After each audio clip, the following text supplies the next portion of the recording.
Gary has a question for us that we're going to go ahead and address real quick in these final minutes of the show.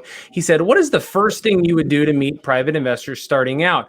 And I'd like to, I know you've already addressed a couple of the different things, but one of the things that this is something that people skip over because they think it's not a big deal, but I'm telling you, mindset is a pretty big thing. You have to convince yourself that you don't need short-term money at 12%. That's step number one, right? And then it kind of just develops from there and grows like you've seen. Joe, Eddie, you want to chime in on anything on that?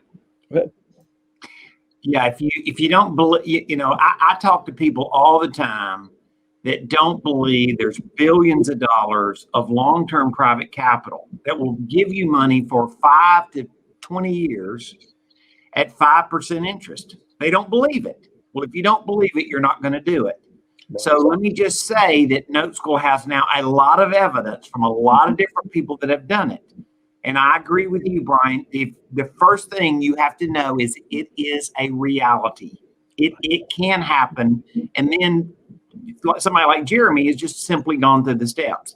So you don't borrow expensive money, right, Jeremy? Not very often. I'd be lying if I said I hadn't done a hard money loan this year, but very, very little.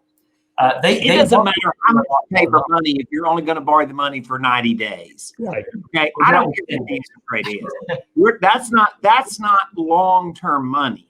Gotcha. That makes sense. Long-term and inexpensive, that combination together is what lets you use these creative financing techniques.